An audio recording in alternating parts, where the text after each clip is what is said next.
नमस्कार, आकाशवाणी देहरादून से प्रस्तुत है प्रादेशिक समाचार।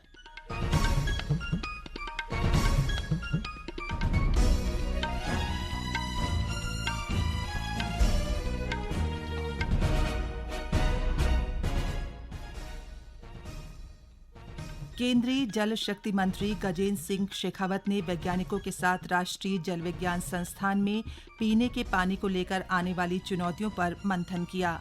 गढ़वाल सांसद तीरथ सिंह रावत ने अधिकारियों को चमोली जिले से संबंधित विकास योजनाओं में तेजी लाने के निर्देश दिए हैं।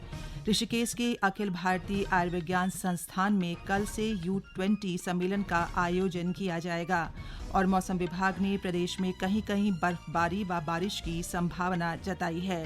राज्य सरकार ने चारधाम यात्रियों से मौसम के अनुसार यात्रा करने की अपील की।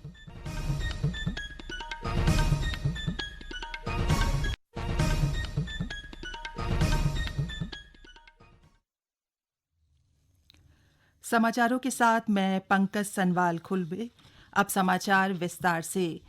केंद्रीय जल शक्ति मंत्री गजेंद्र सिंह शेखावत ने वैज्ञानिकों के साथ रुड़की स्थित राष्ट्रीय जल विज्ञान संस्थान में पीने के पानी को लेकर आने वाली चुनौतियों पर मंथन किया। उन्होंने कहा कि जल जीवन का आधार है और विश्व में उपलब्ध जल का 4% पानी ही पीने के उपयोग में लाया जा सकता है। उन्होंने कहा कि देश में बढ़ती आबादी की तुलना में पीने के पानी की उपलब्धता कम है। उन्होंने बताया कि संस्थान हिमनदों से लेकर झरने, भूजल तथा नदियों के जल के बारे में समय समय पर अध्ययन कर रहा है। हम सब जानते हैं कि जल जीवन का आधार है और दुनिया में जो कुल उपलब्ध जल है उसमें से केवल 4% ही पीने के उपयोग में लिया जा सकता है। दुनिया की आबादी के परिप्रेक्ष्य में भारत में उसकी तुलना में बहुत कम पानी है। हमारे यहाँ जियो स्पेशियल वेरिएशन भी बहुत है। ग्राउंड वाटर के ऊपर डिपेंडेंस भी बहुत ज्यादा है। आबादी हमारी सबसे तेज गति से बढ़ रही है। औद्योगिकरण तेज गति से बढ़ रहा है और भारत विकसित भारत होने की दिशा में जा रहा है। ऐसे में आने वाले समय में हम जल की उपलब्धता को निरंतर कैसे बनाए रखें, ये एक बड़ी चुनौती देश के सामने एक यक्ष प्रश्न के रूप में खड़ा है। पिछले अनेक वर्षों से इस दिशा में नेशनल इंस्टीट्यूट ऑफ हाइड्रोलॉजी ने बहुत अभूतपूर्व योगदान दिया है। गढ़वाल सांसद तीरथ सिंह रावत ने आज चमोली में जिला विकास समन्वय और निगरानी समिति की बैठक में अधिकारियों को योजनाओं को समय से पूरा करने के निर्देश दिए हैं। सांसद ने कहा कि केंद्रीय और राज्य पोषित योजनाओं में लापरवाही बर्दाश्त नहीं की जाएगी। उन्होंने कहा कि चारधाम यात्रा को सुगम व सफल बनाने के लिए सभी अधिकारी तत्परता के साथ अपनी जिम्मेदारी का निर्वहन करें। उन्होंने कहा कि यात्रा मार्ग पर बिजली, संचार, स्वास्थ्य, पेयजल सहित सभी सुविधाओं का इंतजाम किया जा रहा है। उन्होंने कहा कि घोड़े खच्चरों के संचालन में स्थानीय लोगों को प्राथमिकता दी जाएगी।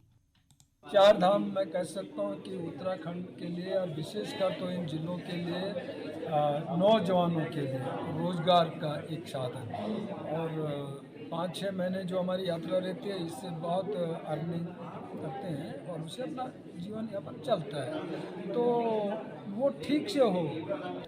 तो आपने एक घोड़ों खच्चरों की बात कही है, तो उसमें मैंने कल बात हो गई मेरी और यहाँ के डीएम से, रुद्रप्रयाग डीएम से मेरी बात हो गई है कि स्थानीय व्यक्तियों को प्राथमिकता दें।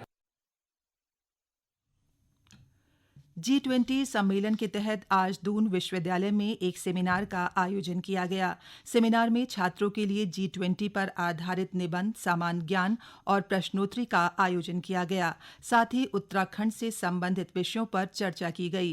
केंद्र सरकार के जैव प्रौद्योगिकी विभाग के सचिव डॉ राजेश गोखले ने कहा कि तकनीक के सुधारीकरण से देश निरंतर विश्व पटल पर अपनी स्थिति को मजबूत कर रहा है। वहीं दून विश्वविद्यालय की कुलपति प्रोफेसर सुरेखा डंगवाल ने बताया कि देश में 75 विश्वविद्यालयों में से दून विश्वविद्यालय को G20 की अध्यक्षता से संबंधित कार्यक्रमों के लिए चुना गया है।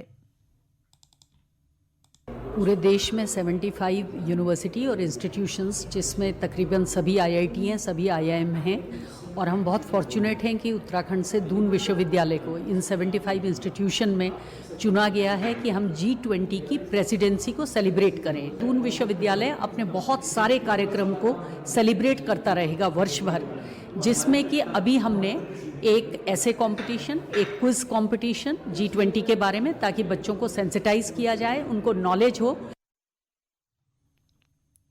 ये समाचार आप आकाशवाणी देहरादून से सुन रहे हैं।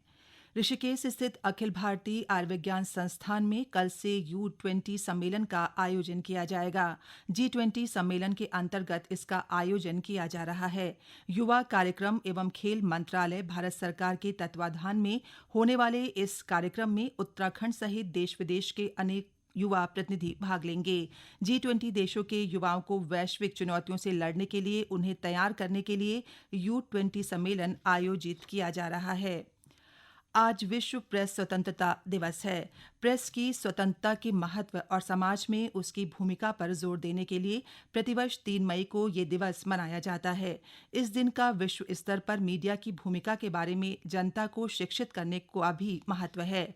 इस वर्ष विश्व प्रेस स्वतंत्रता दिवस का विषय है अन्य सभी मानवाधिकारों के संचालक के रूप में अभिव्यक्ति की स्वतंत्रता।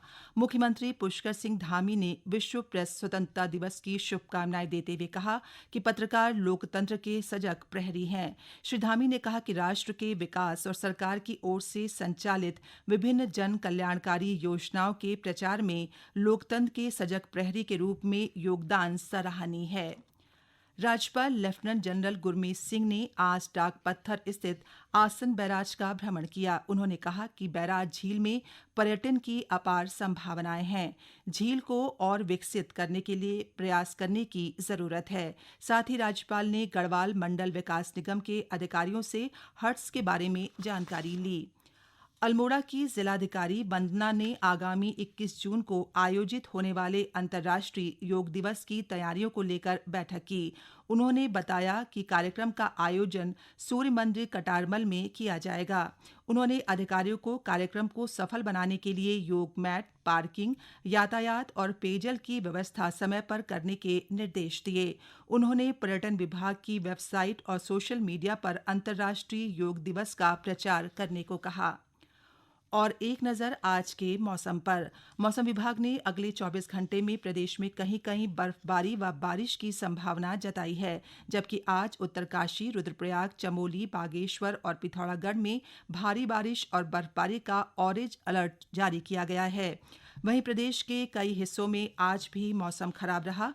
राजधानी देहरादून समेत मैदानी इलाकों में दोपहर तक बारिश हुई। मौसम विभाग के ऑरेंज अलर्ट को देखते हुए आज केदारनाथ यात्रा के विभिन्न पड़ावों में सुरक्षा के मद्देनजर यात्रियों को ठहराया गया है।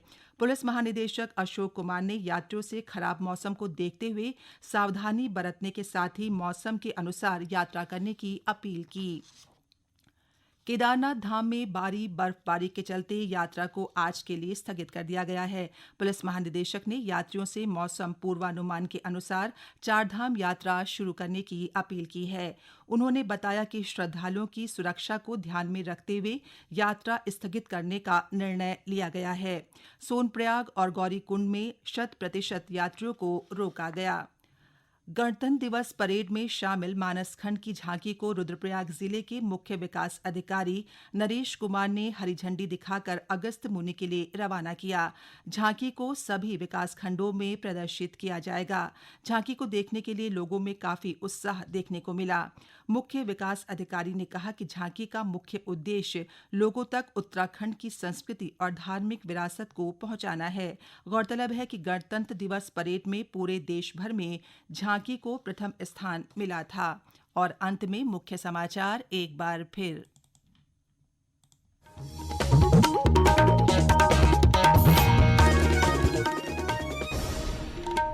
केंद्रीय जल शक्ति मंत्री गजेंद्र सिंह शेखावत ने वैज्ञानिकों के साथ राष्ट्रीय जल विज्ञान संस्थान में पीने के पानी को लेकर आने वाली चुनौतियों पर मंथन किया। गढ़वाल सांसद तीरथ सिंह रावत ने अधिकारियों को चमोली जिले से संबंधित विकास योजनाओं में तेजी लाने के निर्देश दिए हैं। ऋषिकेश के अखिल भारतीय आयुर्विज्ञान संस्थान में कल से U20 सम्मेलन का आयोजन किया जाएगा। और मौसम विभाग ने प्रदेश में कहीं-कहीं बर्फबारी व बारिश की संभावना जताई है। राज्य सरकार ने चारधाम यात्रियों से मौसम के अनुसार यात्रा करने की अपील की। इसके साथ ही प्रादेशिक समाचार का ये बुलेटिन समाप्त हुआ। नमस्कार।